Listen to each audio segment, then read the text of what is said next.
All right, guys, how's it going? East Banglers out here. Today we're doing a fishing report on Jenkinson Lake, Slypark, California. I want to talk a little bit about the lake, how it's fishing, what's biting, all those different things, even a little bit about what's working and what's not working. So right now we're in the month of May. It's a bit different this year. We had a really hard winter. So as far as the water temperatures, they've been really cold, more so than even many years in the past. All that fresh snow melt consistently coming into the lake is keeping the water temps really cool, and they're just not rising as fast. The the surface of the water is progressively climbing, but as soon as you get deeper under that water, it's getting really cold really fast. So right now, water temps have been in the mid 50s all the way to right around 60 degrees. Like I said, surface temps, shallow little pockets, shorelines, that is warmer. And obviously the deeper you go, the colder that water is getting. But these fish are definitely, for the most part, still in the pre-spawn mode.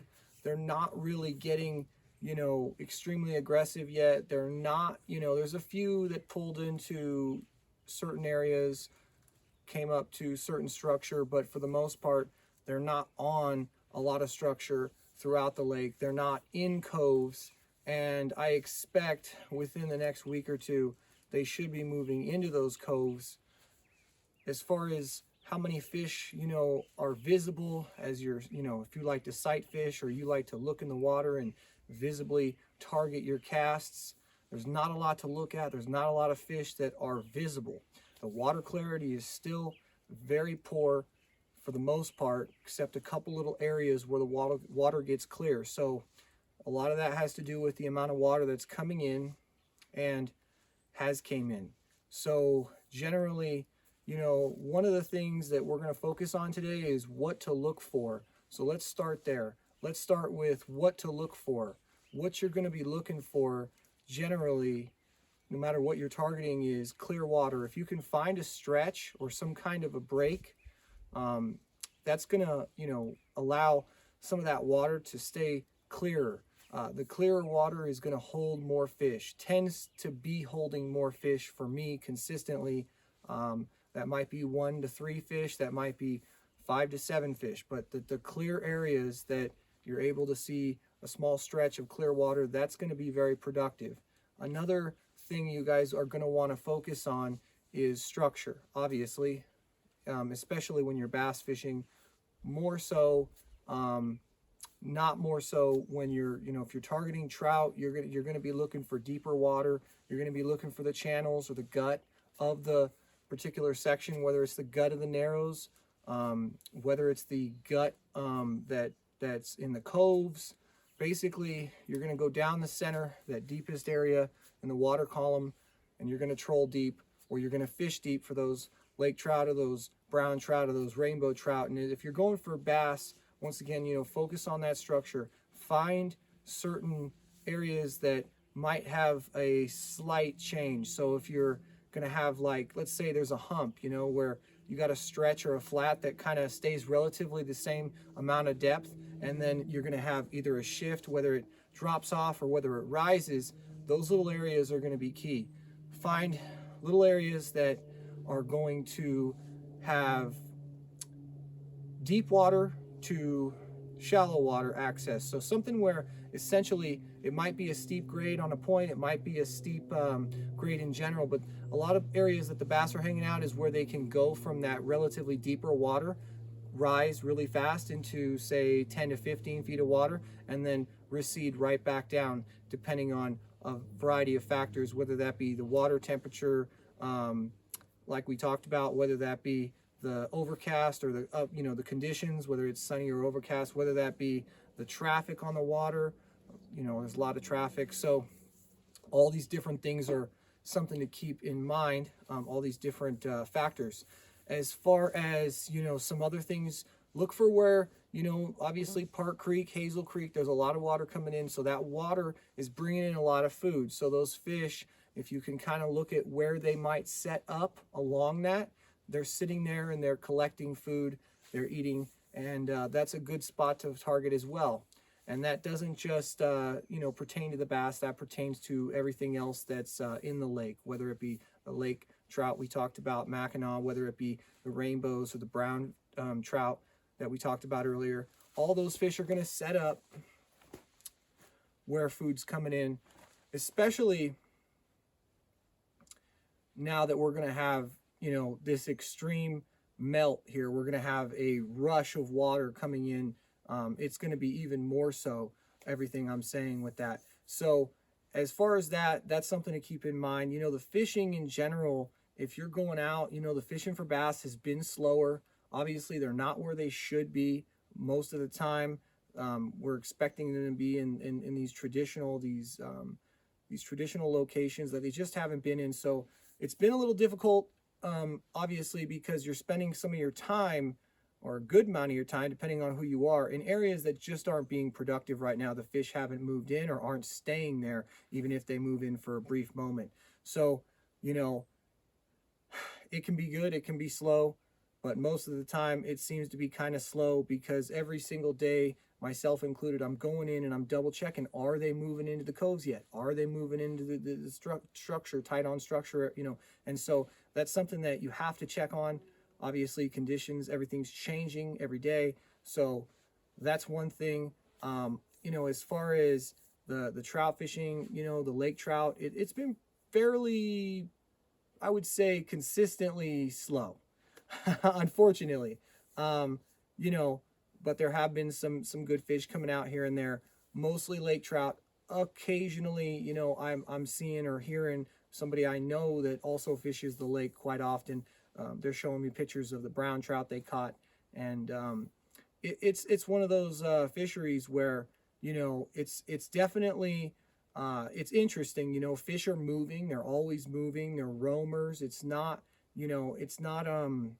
unlike certain lakes. It does seem like these fish move a lot, and I know that has a lot to do with what they're feeding on, and what they're feeding on is moving all the time as well. So,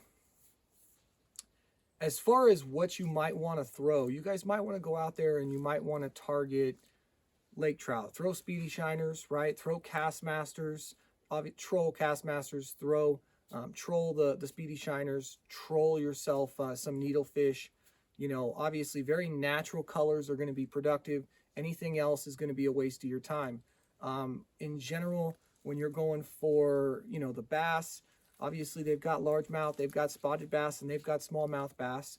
So things are going to, it's going to be a little bit different. It's going to vary. Those fish are all slightly different in their habits of what they might bite or what they might do, how they might move. But, obviously worms, everybody's got a worm in their tackle box. Throw worms, natural colors, your browns, your greens, your blacks, your, even blues are doing pretty good. As far as, other things that, you might want to definitely take a shot at, drop shotting creature baits, flipping a creature bait tight to structure. Generally, it's the same thing, blacks, blues, browns, and greens, all different shades, but that's going to be productive for you. I generally go out there with a size hook that doesn't exceed 3/0. So 1, 2, 3/0, size hooks 1, 2, 3, 4, 5. But the minute you start hitting those 4, 5, and 6/0 hooks, you're definitely going to, have more trouble hooking up with these fish unless it's an open hook. Top water is just starting to be a factor. Top water is just starting to play a part, whether it be your poppers, your ploppers, your spooks, whether it be wake baits, whether it be, some type of a streamer. Those are all they're starting to pick up. That bite is doing fairly well right now. As far as colors, once again, all natural stuff. So everything we talked about prior, Add in your bait fish, your shad colors, those are good.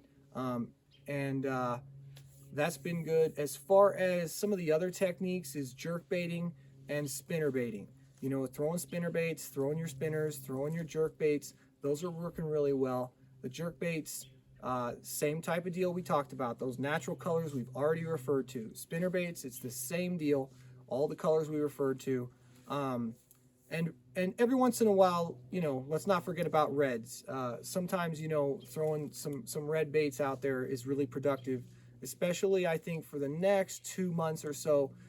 Generally, let's talk about where you want to focus. So if you're throwing, you know, colors that are, let's say you're throwing a red bait or you're throwing a black bait, it seems like, you know, in general, I try to focus on those rocks. If you're throwing, you know, the reds, the blacks, the browns, I try to focus on rocky areas. I try to focus on steep drop-offs, ledges, things of that nature. When I go to the other color spectrum and you're throwing the browns and the bait fish colors and you're throwing the blues and the greens, I really like to fish those everywhere. It's going to apply to everywhere, but it seems like you know, those other colors are going to retain, you know, the bites for the most part are going to come off of those areas where you're going to have more crawfish that are residential, whereas some of the parts of the, you know, particular fishery, they just don't have those residential crawfish or those residential tadpoles,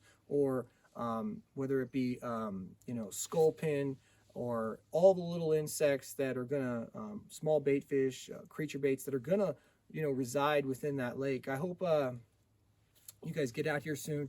Hope you do well.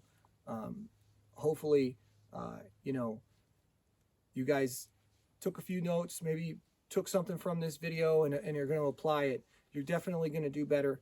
And I hope that, you know, in the future to bring you a few more reports on what's going on in this particular fishery as well as a few others. Thanks for watching.